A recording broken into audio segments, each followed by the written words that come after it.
Hi, and welcome to your Friday Extra, coming to you live from the Bronx Chamber office.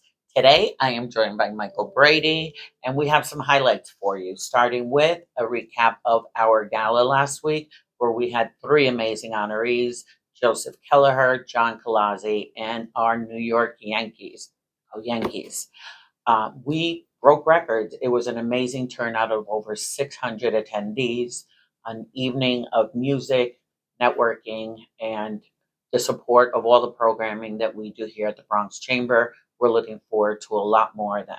Mike, you have something to say on the legislation? Absolutely. It's been a busy legislative week for the city and state of New York. Do tell. And Lisa, thank you so much. What a great gala. And special kudos to Simone and the New York Yankees for seeding the Bronx Champion Circle. I think That's true. That's going to do really a lot of good for the chamber and our businesses that we And I serve. say April 4th, there's a surprise, a big event coming up. There is. We're not going to tell them, though. Stay tuned. It's going to be huge. Exactly. So the legislative season is well underway, with budget talks starting early in Albany and also in the city council. So we are monitoring those talks, and we will have a more robust update as we get into November and December. But for the time being, there were some really important moves that happened this week. The first is breaking news as of yesterday. The Districting Commission for New York City, which is charged with redistricting New York City Council districts every 10 years, of which Lisa is a commissioner, Yes. voted approval for the maps to move forward to the New York City Council. So the New York City Council will then take those, review them, send back potential feedback. They have 3 weeks. 3 weeks. And then we'll get another update. So I guess the commission gets to take a break for 3 weeks. And For 3 weeks. We just, we worked hard. The commissioners were incredible. So I'm really ecstatic about it. Great. And thank you for all the work that you did on that. I know it was not easy. No, but we had a great team. So absolutely. So the commission maps will go to the New York City Council. Please check the commission website, which is in the body of this email, and for regular updates. Additionally, there were two great movements that actually happened in the city. One was the lawsuit against open dining was struck down by the Supreme Court in New York State. So open streets dining is well on the way to being codified in New York State and New York City. And where the next step is going to be working with Department of Transportation on rules and formatting, and pulling in our colleagues from SBS to make sure that it's a really sustainable program. yeah, I think the biggest problem that we had is the fact that everybody just built arbitrarily, and then a lot of them were abandoned. So 100%. This way, I think everybody will be happy in the long run. I think so. And I think that a lot of these things were built with COVID-19 being in mind as only being a month or two blip on the screen. But Yeah. Here we are in year 3. So hopefully we'll be moving forward in a strategic way that codifies things, values our businesses, but also values people's access to the street. Yeah. And the fun of eating outdoors, actually. Which Absolutely. It's agreed. fun. I mean, seeing Arthur Avenue all lit up with the piazza is beautiful. Agreed. This week in the council stated meeting, Councilmember Julie Menon, who was a guest on Coffee and Conversations She a couple was. weeks ago. Julie is great, isn't she? She really is. And she's all about business, which is really 100%. refreshing. And we had one of the number one attendance rates on Coffee and Conversations that day. Well, she's a superstar. She really is. She's got some exciting legislation coming out of the council, but the latest was the OneStop NYC Portal. Finally. So good. This has been part of the Bronx Chamber of Commerce legislative agenda for 3 years now, and so grateful to Councilmember Menon for codifying it. So what is it? It is essentially going to take all of the city agencies that do business or codify businesses and put them on one portal, to where instead of having to go to 15 different offices, you can upload everything to one portal. You can pay fines, you can get one-on-one consultations, all from this one-stop shop.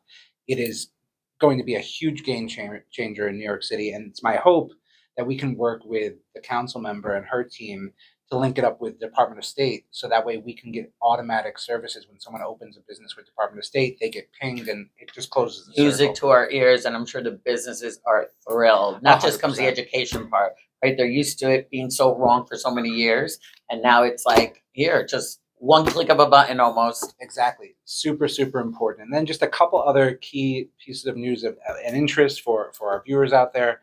The migrant temporary housing that was originally set for Orchard Beach has been moved to Randall's Island. So the Chamber will keep a pulse on that, and we'll be working with our partners in city and state and federal government to monitor the situation, how we can be of helpful. And then just latest news, the Bruckner Boulevard rezoning has moved forward in the New York City Council, and we'll go to a full vote next week. The chamber, as well as our constituents across the Bronx, are watching that vote. They are. I mean, And it's very controversial for a long time there. Housing needs versus the high rises in some of the neighborhoods, but change is change, and as long as everybody agrees. And change is hard. And I think that that's actually a great vantage point for the chamber, because we've been in the Bronx for 128 years. Right. And we service the Bronx and everybody in it. So, we'll be here to provide information, accurate information regarding the rezoning and any future developments in that area. Totally agree. That's what we're here for. So we've got some exciting things happening down the pike, right? We do. October is a super busy month. And I won't read through all of them, but I really suggest that everyone go to the website and list through. So we have another coffee and conversation, which is now become a huge thing for us, thanks to you, Mike. We have Liz Luskin coming up on October 13th, which is next week.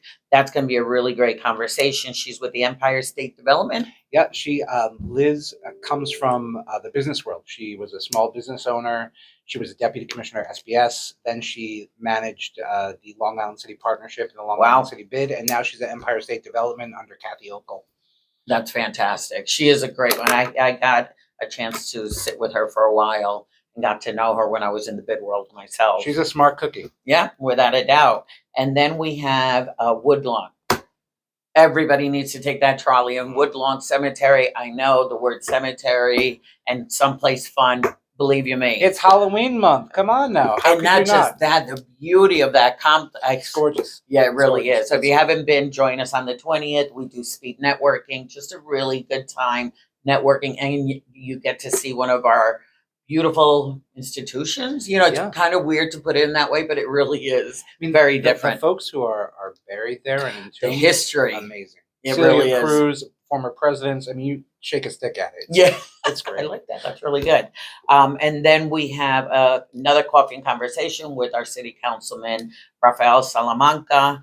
We will be also hosting a breakfast for all our new members. And I guess this brings it to the fact of join the chamber. There's so much exciting stuff happening.